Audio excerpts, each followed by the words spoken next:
Good morning. Today is Sunday, the 23rd day of Adar. And today we begin chapter 37 in Tanya. In the last chapter, the Alter Rebbe spoke about the importance of doing the work down here in this world, the dira b'tachtainim, the home that God desires to have in this physical world. He wants to have a home. What does it mean to have a home? A home, what is the definition of a home? It is a place where you can be yourself. It is a place where you don't need to hide, you don't need to be concealed, you don't need to dress to impress anyone. You can be yourself. What that means, that Hashem wants to have a home in this low world. Now, what does it mean, a low world? A low world is a place where there is darkness, where you don't see godliness. And Alter Rebbe explained that this is done when we fulfill God's commandments in this physical world, the place of darkness. We make a home for Hashem, that God can feel home here. He's being revealed in this world. And with this, the Alter Rebbe consoled the challenges that we have. What we spoke about, the difficulties we have, every day struggling with ourselves, with our temptations, and we see no end to it, and what's the purpose, and what is the goal? And that is the goal, says the Alter Rebbe, that by us having this struggle every single day, and overcoming our challenges, and doing Hashem's will, and that is done through the commandments of Hashem, because that is the ultimate way of connecting to Hashem, is by following His will, doing His will. And the Alter Rebbe now goes in this chapter to continue to explain how is it done. How is it that when we do the mitzvahs, we actually create a home for Hashem. Let's continue in chapter 37. והנה, תכליס השלימוס הזה, של ימויס המשיח וזכיית המתים, שהוא גילוי אור אין סוף ברוך הוא בעולם הזה הגשמי. Now this ultimate perfection of the Messianic era, and at the time of the resurrection of the dead, meaning the revelation of the Ein Sof light in this physical world, how is it done? In other words, we explained also in the last chapter that this is the ultimate purpose why God created the world, is to have His light revealed in this low world. When is it ultimately going to be? On the coming of Mashiach.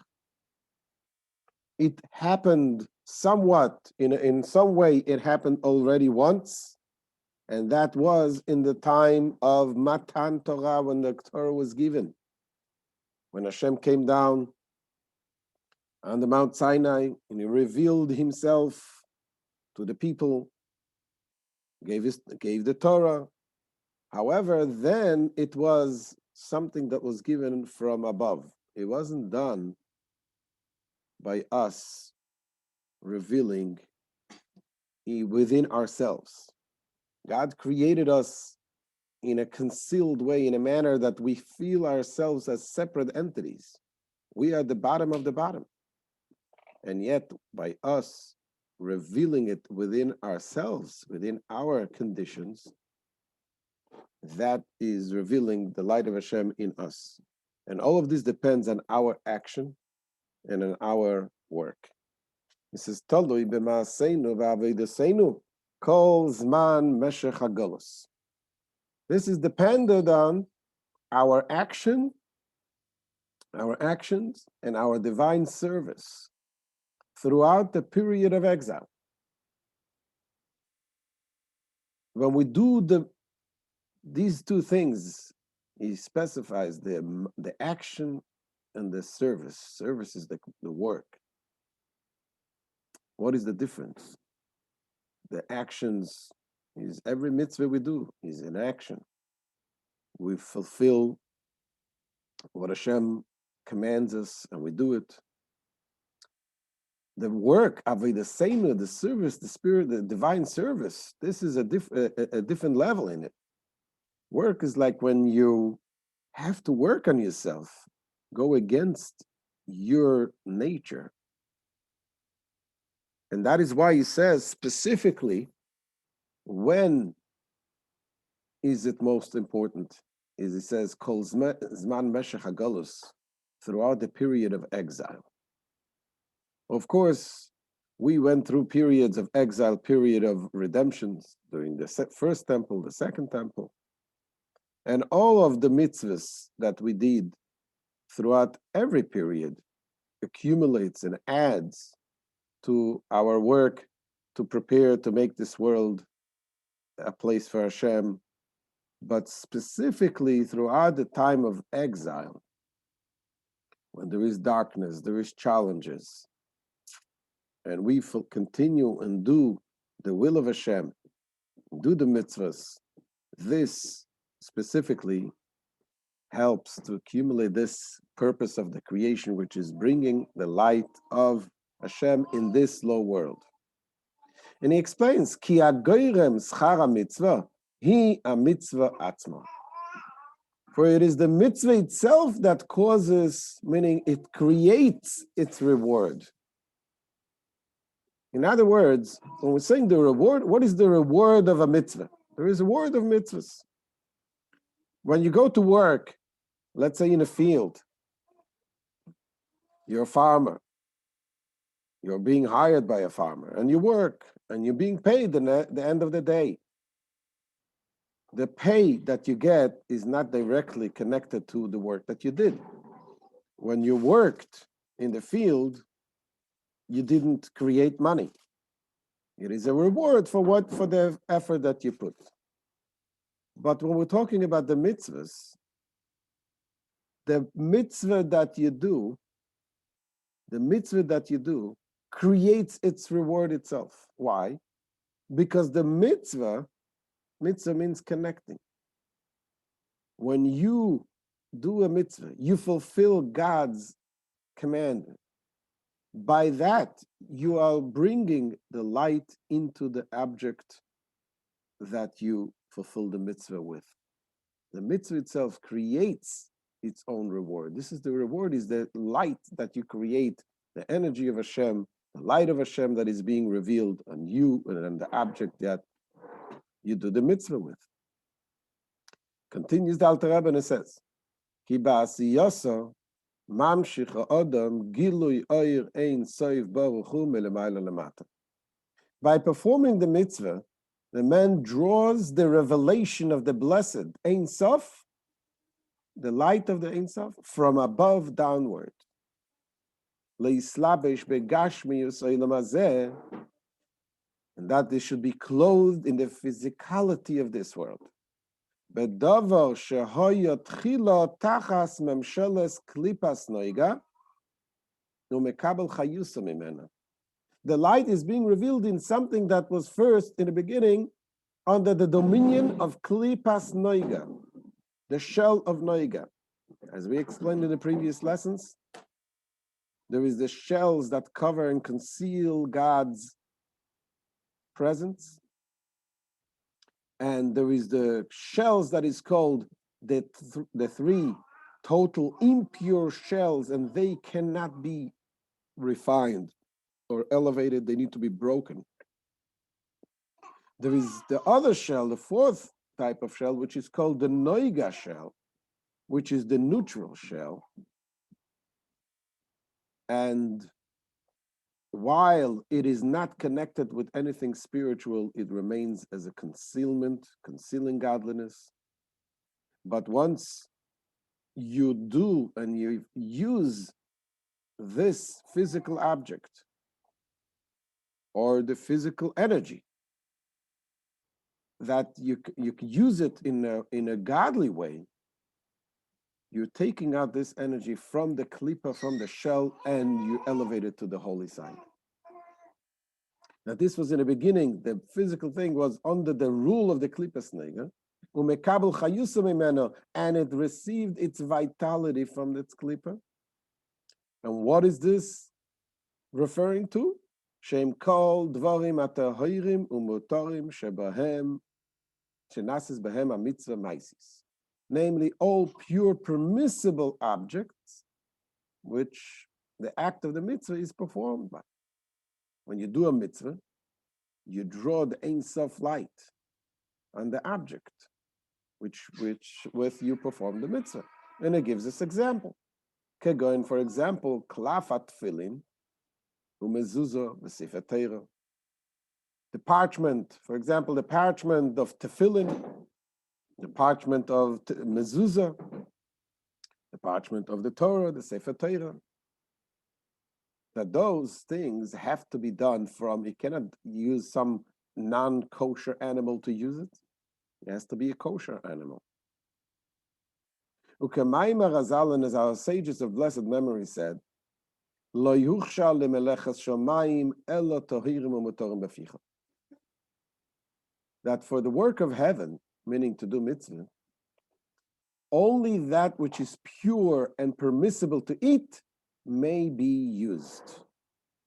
That's what only things that are permissible to eat. What is interesting, it's here, it's not, when we're saying permissible to eat, the law is that you're allowed to make tefillin of parchment from, let's say if a cow died without being slaughtered, so you're not allowed to eat that cow because it wasn't slaughtered in a kosher way, but you're allowed to take the skin and make a parchment. So what does it mean that what it says here, that only the which is permissible to eat? It means that the kind is permissible to eat. And in the Chassidus explains even deeper, and it says that in the animal, there is the physical part of the animal, and there is also the spiritual part of the animal. And that is the taste, the smell. So what is forbidden to eat, it refers to the spiritual part of it, if the animal was died without being slaughtered properly. But the physical part of it still remains a kosher object. So that is why you're allowed to make the parchment from this. Although we know stories, tzaddikim, they would be careful when they would write a Sefer Torah, even though it was allowed to have from an animal that died naturally, but they wouldn't do it. They would make sure to make the parchment extra careful, only from animals that were slaughtered in a kosher way. However, the point is that those are the things that belong to the klipas noiga, because they're permissible, they're kosher, and now we elevate them. So this brings an example from the living, from the chai, from animal kingdom. Then it brings a second example from the vegetations. So it brings example of a esrog. If you use an esrog, the esrog, when you use on sukkahs, you bench the lulav and the esrog, the citrus fruit. That has to be also particularly, it cannot be from an esrog which is arla. What is arla? Arla is a fruit in the tree in the first 3 years. It's considered forbidden fruit. So you cannot use an esrog from the first 3 years. So it's esrog sheina arla. Now he brings the third example. The third example is from the inanimate object. When you take money and you use it to give tzedakah. That too also has the conditions. It has to come from the klipas noiga, from the shell of noiga, not from the total impure side. If it is total impure side, it cannot be elevated. For example, she'eino gezel. that it's not theft. You didn't steal the money. If you steal money and you give it tzedakah, that doesn't work. And similarly, all of the material, physical mitzvahs that we perform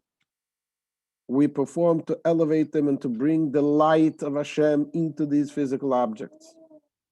And here in the note, the Alter Rebbe says that the orla, the forbidden fruit, cannot be used for the mitzvah of esrog, for example. It says orla imisholish klipis atmeis. For orla is of the 3 completely unclean kalipos. Atmeis legamre she'ein lehem aliyah la'olam, kama shekosav Eitz Chaim. That they can never ascend into holiness, as is written in the Eitz Chaim. Therefore, thus, fruits which is orla, deriving its vitality from 3 klipos, cannot be elevated by having a mitzvah performed with it. And the same thing says the Alter Rebbe, v'chein kol mitzvah haba ba'aveira chas v'shalom. Similarly, any mitzvah whose performance involves a transgression, God forbid, doesn't become elevated. So since the sinful act received its vitality from the 3 completely unclean kalipos, the resulting mitzvah cannot elevate it. But when we do the mitzvah with physical objects that are not from the 3 unclean klipos, the total impure things, we do it with the regular physical objects, then we elevate them. Now that one fulfills God's commandment and will with these objects, the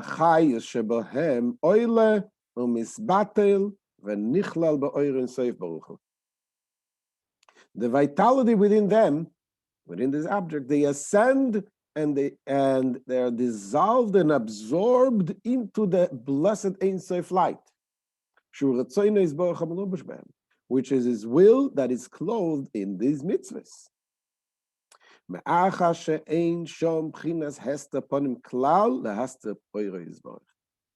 For in the mitzvah, there is no concealment of the countenance whatsoever to hide His light. What does it mean? No concealment. As we said earlier in the previous lessons, that there is the will, the exterior will, external will, and there is the inner will. Just like when you go to work. You want to wake up and you want to go to work, but is that really what you want to do? No. Really, you want the paycheck at the end of the day, at the end of the week.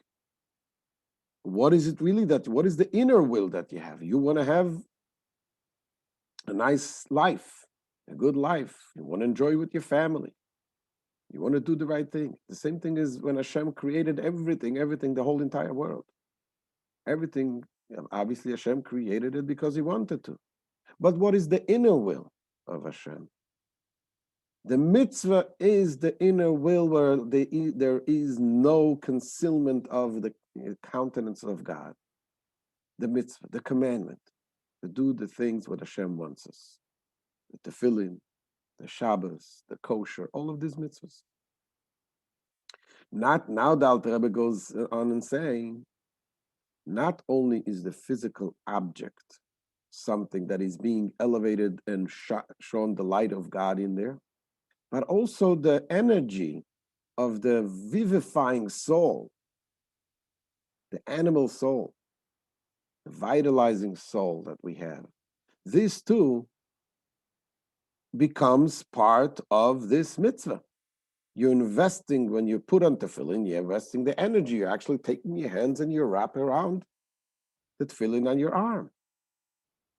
So it says, Alter Rebbe, v'chein koyach nefesh achiyunis abahamis. Similarly, the power of the vitalizing animal soul clothed in the bodily limbs of a person who performs a mitzvah, is likewise clothes itself in the deed of the mitzvah. This, the energy is clothed in this mitzvah, and therefore, so this energy of this animal soul that you have goes out from the klipa, it ascends from the klipa, and is being absorbed into the holiness of the mitzvah, which is the will of God. And this is nullified within the blessed Ein Sof light. And the Alter Rebbe continues, not only in those physical mitzvahs that you're doing with physical objects, but also mitzvahs that you do not necessarily use physical objects. For example, there is mitzvahs of studying Torah, mitzvah of saying Shema, mitzvah of prayer. Those are more mitzvahs that are connected with the emotions, with the intellect, not necessarily with the physical part. Nevertheless, the Alter Rebbe says in these mitzvahs also, we have the physical action involved. And those physical parts also become elevated and included in the light of Hashem.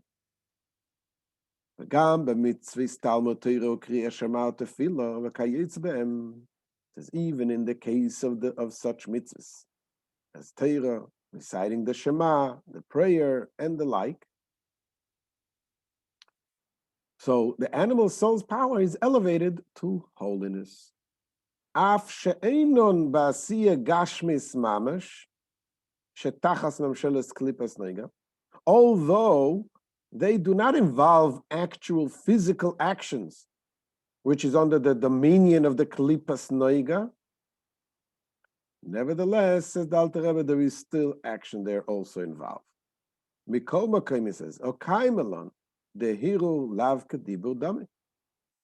Yet, it says, it is accepted principle that though that thought is not a substitute for speech. And one does not fulfill his duty of Torah study, prayer, etc., unless he actually utters the words with his lips. So when you utter the words, when you study Torah, you have to do it with the lips. You're going to a yeshiva hall. It's a little different than going into a public library. A public library, it's silent, it's quiet. If you make noise, you're being looked at. In yeshiva hall, you're going into yeshiva hall, it sounds like in a war zone. People screaming and saying, it's like Rava says this, Abaya says this, no, Rashi explains this. You utter the words, because the uttering the words not only helps you understand something deeper and better, but this is actually using the mouth and using the action involving it in the wisdom, God's wisdom, which is the Torah. It is also accepted that moving one's lips constitutes action.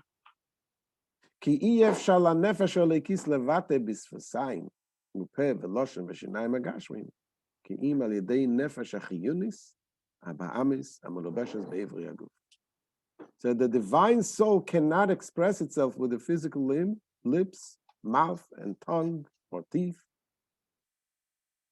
to make the speech, except by way of the vitalizing animal soul actually clothed in the organs of the body. It needs the vitalizing soul to animate, make you be able to speak. Not only that, also the more energy you put in there, you're putting more of your animal soul in the strength. In what the stronger you speak, the more passion you put in there. He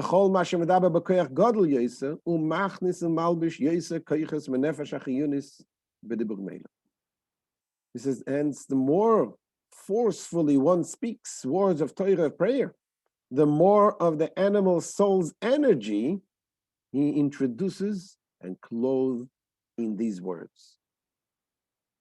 That's why The more you put yourself into it, the more you elevate, the more you refine, and the deeper in yourself you bring the light of Hashem. This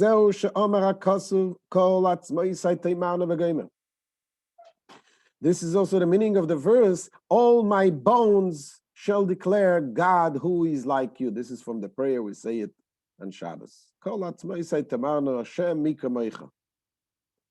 famous prayer of Nishmas Kol Chai. This is what our sages of blessed memory said. They said the Torah, if the Torah abides in all 248 limbs, it is preserved in your memory. Otherwise, it is not preserved. Now the Alter Rebbe explains,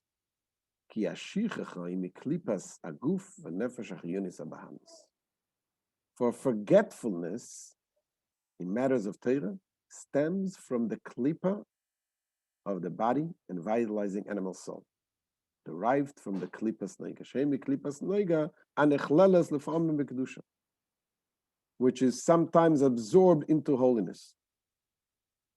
When it is absorbed into holiness, there is no longer any cause for forgetfulness. So forgetfulness is something which comes from the klipa. The Torah, the kedusha, is something that we remember. It's permanent.